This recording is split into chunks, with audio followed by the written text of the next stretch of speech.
இங்கெல்லாம் உட்கார்ந்து இருக்கிறோமே, நான் பேசுறேனே, நீங்க கேட்குறீங்களே, என்ன நோக்கம்?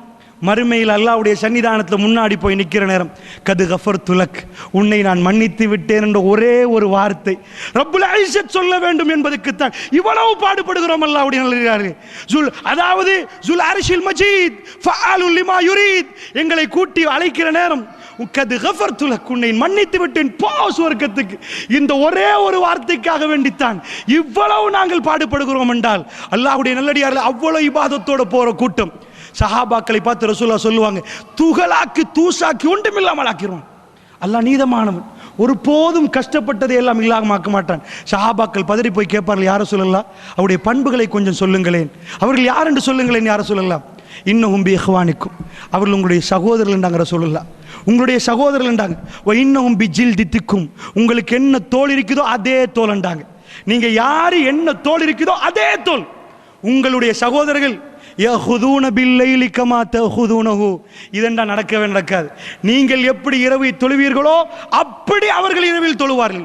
தஹஜ்ஜத் தொழுதவர்கள், கியாமுல் லைல் தொழுதவர்கள், சஹாபாக்கள் தொழுற மாதிரி நாங்கள் தொழுவோமா? சஹாபாக்கள் தொழுத மாதிரி நாங்கள் தொழுவோமா? யஹுதூன பில்லைலி கமா தஹுதூன, நீங்கள் எப்படி இரவை எடுத்தீர்களோ அப்படி எடுப்பீர்கள். அவர்கள் செய்த பிழை என்ன?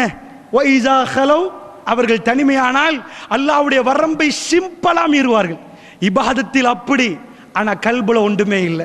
அல்லாஹ்வுடைய நல்லடியார், அதனால சொல்றேன், எவ்வளோ இபாதத்து செஞ்சும் எவ்வளோ நீட்டத்துக்கு தாடி வச்சும் வேலை இல்லை.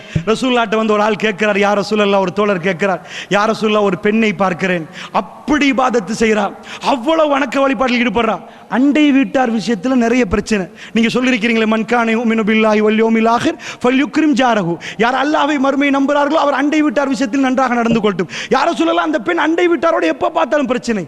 ரசூலுல்லாஹ் சொன்னால் வஹிய ஃபின்னார், அவன் நரகவாசி என்றார். அல்லாஹ்வுடைய நல்லடியார்களே, என்ன இபாதத், எங்க போச்சு இபாதத்? மற்ற மதங்கள்ல வேணுமாக இருந்தா முதுவ குத்தி நாக்கை எடுத்து புடுங்கி எடுத்து கடவுளுக்கு நெருங்குறோம் என்று வரலாம். அப்படி ஒரு இபாதத்தாலையும் அல்லாஹ்வை நெருங்க இயலாது.